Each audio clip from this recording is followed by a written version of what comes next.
भाजपा और कांग्रेस में घमासान चल रहा है और मात्र एक हफ्ता बचा है मतदान करने में। और मेरे सामने भाजपा व्यापारी प्रकोष्ठ के जिला अध्यक्ष भाई अमित कुमार जी महाजन हैं।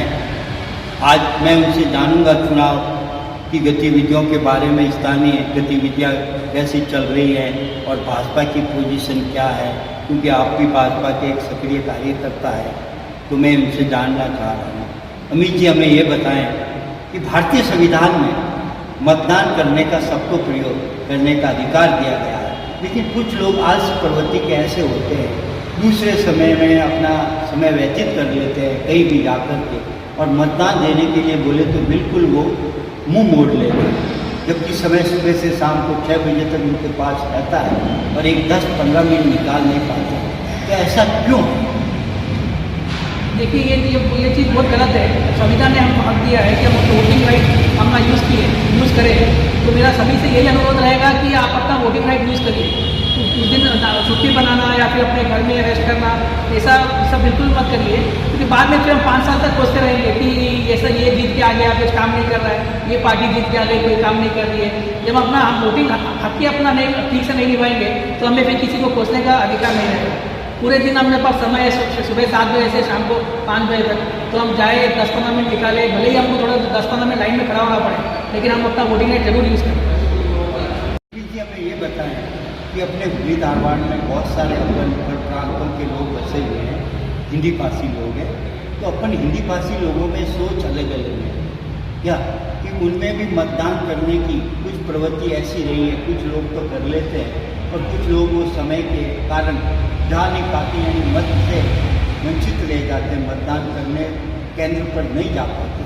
तो उनकी सोच को हम बदलना चाहते हैं आपके विचारों से, कि वो इस बार जरूर किसी पार्टी को मत दे, हमें उससे कोई आपत्ति नहीं है, लेकिन अपने मतदान करना चाहिए उनको, अपने मत का प्रयोग उनके द्वारा होना चाहिए।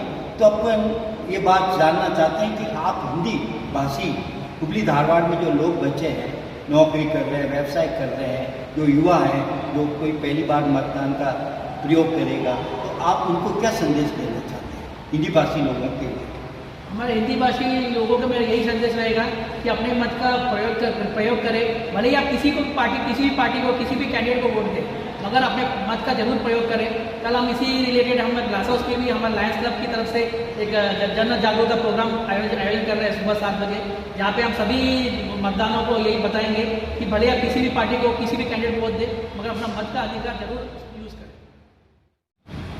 कर्नाटक में 224 विधानसभा क्षेत्रों में चुनाव होने वाले हैं और इस बार जो कांटे की टक्कर भाजपा और कांग्रेस में चल रही है और उसका सारथी बना हुआ है जनता दल, तीनों में टक्कर चल रही है।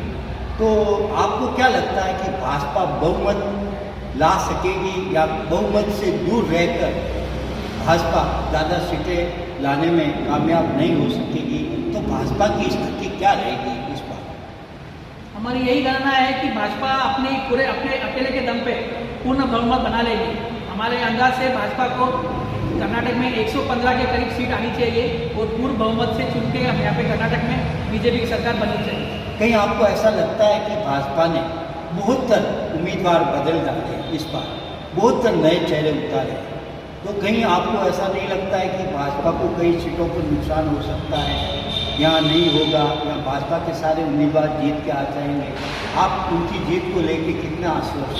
नहीं, कई नए चेहरे लाए हैं, तो ये मैं सोचता हूँ एक पॉजिटिव सिग्नल है। अभी जैसे कांग्रेस पार्टियों में वहाँ पे एक व्यक्ति प्रमुख होता है, पार्टी प्रमुख नहीं होता, कोई व्यक्ति वहाँ पे रिटायरमेंट कल्चर वगैरह है ही नहीं है। वहाँ पे जो एक व्यक्ति आ रहा है बस वो सालों साल वही रहेगा, तो उसके बाद में उसका लड़का लड़की, उसका बच्चे आ जाएंगे, मतलब एक फैमिली ट्रेडिशन, भाई भतीजावाद का चलन चलता है। लेकिन भाजपा में ऐसा नहीं है, भाजपा में ऐसा प्रचलन है कि नए को मौका दिया जाए। एक सामान्य कार्यकर्ता भी एक एमएलए बनने की सोच सकता है, वो सिर्फ भाजपा में ही संभव है। लंबे समय तक भाजपा में प्रतिनिधित्व करने वाले और 6 बार यहाँ का एमएलए बनकर रिकॉर्ड बनाने वाले, एक नायाब रिकॉर्ड कह सकते हैं अपन, जिनको जगदीश जी सेठर ने बनाया, और इस बार पार्टी ने उनको टिकट नहीं देने से नाराज होकर कांग्रेस में शामिल हो गए और कांग्रेस के दावेदार बन गए और उनके सामने उनके शिष्य पूर्व में महेश भाई कंजीन जिनको कलकत्ते से उम्मीदवार बनाया गया था पिछले चुनावों में, पार्टी ने अपना डिसीजन लेके उनको रिटर्न बोला कि आप वापस नाम ले लो, अगली बार मौका देंगे। इस बार उनका सपना साकार तो हो गया और वो उम्मीदवार भी बन गए। तो कहीं आपको ऐसा लगता है कि गुरु और शिष्य में जो घमासान है, कांटे की टक्कर चल रही है, इस कांटे की टक्कर में कहीं गुरु को शिष्य हरा पाएंगे, इसके बारे में क्या कहना है? आप बताएं गुरु शिष्य के राजनीतिक संबंध को लेकर। पहली बात तो भाजपा में व्यक्ति कोई प्रमुख नहीं है, भाजपा में पार्टी प्रमुख है। अभी जिस व्यक्ति को 30 सालों से पिछली बार 30 सालों से एमएलए है, उन्होंने पूर्व मुख्यमंत्री बन चुके हैं, अब उप मुख्यमंत्री चीफ मिनिस्टर बन चुके हैं, अपोजिशन लीडर बन चुके हैं, हर एक पद वो एंजॉय कर चुके हैं। वो जब इतना सब होने के बाद भी जो चाहते हैं कि मैं ही कंटिन्यू रखूँ, तो ये चीज़ गलत है। अगर कोई एक साधारण कार्यकर्ता अपना एमएलए की सीट पाना कर सोच सकता है तो सिर्फ वो भाजपा में ही हो सकता है। तो महेश जी मतलब आपका कहने का मतलब है कि भाई कांग्रेस में परिवारवाद और भाई भतीजावाद का चलन चलता है, जबकि भाजपा में ऐसा मौका है कि नए चेहरों को कर्मठ कार्यकर्ताओं को साधारण मौका कार्यकर्ता भी दिया अपना जाए। एमएलए बनने का सोच सकता है, तो सिर्फ भाजपा में ही संभव है। और महेश जी टेंगी का एक बहुत ही अच्छे कार्यकर्ता है, एक जमीन से जुड़े हुए कार्यकर्ता है, और उन्होंने हमें पूरा विश्वास है हमारा कि वो जरूर जीत के आएंगे और हुबली शहर में अपना विकास। मैं आपको रियल बात कहूँगा, मेरा कोई राजनीतिक पार्टियों से कोई ज़्यादा सरोकार नहीं है। मैं एक मीडिया के प्रतिनिधि होने के जो आम जनता से हमने बात की है महाराष्ट्र में, कर्नाटक में, उसी विचारधारा पर चलता हूँ। और एक बात आपको कहना चाहता हूँ कि पिछले 4-5 दिनों में जैसे ये रैलियाँ हुई है, प्रधान सेवक नरेंद्र मोदी और यूपी के मुख्यमंत्री अमित योगी की, तो उससे कहीं मुझे ऐसा लगा है कि भाजपा को सफल बनाने में इनकी रैलियाँ कामयाब हो सकती है, क्योंकि इनकी रैलियाँ अभी और भी निरंतर होने वाली है, तो जनता की सोच, मतदाताओं का रुख बदल भी सकती है या न भी बदल सकती है। मैं इसकी पुष्टि तो नहीं करता हूँ, लेकिन मैं भी एक देश का मतदाता हूँ और मुझे भी मतदान करने का हक है। तो मैं इसके नाते यही आपसे जानना चाहूँगा कि क्या इन रैलियों से भाजपा को सफलता मिलेगी, कि अगर ये लोग रैलियाँ नहीं करते तो कर्नाटक में भाजपा की स्थिति क्या होती? इसके बारे में हमें थोड़ा सा आप अपनी सोच से बताएं। नहीं, अभी देखिए पिछले 8-10 दिनों में हवा काफ़ी बीजेपी की तरफ बदल रही है। बीजेपी की तरफ लोगों का झुकाव ज़्यादा बढ़ रहा है, और इस 8 दिन बाकी है इलेक्शन के लिए।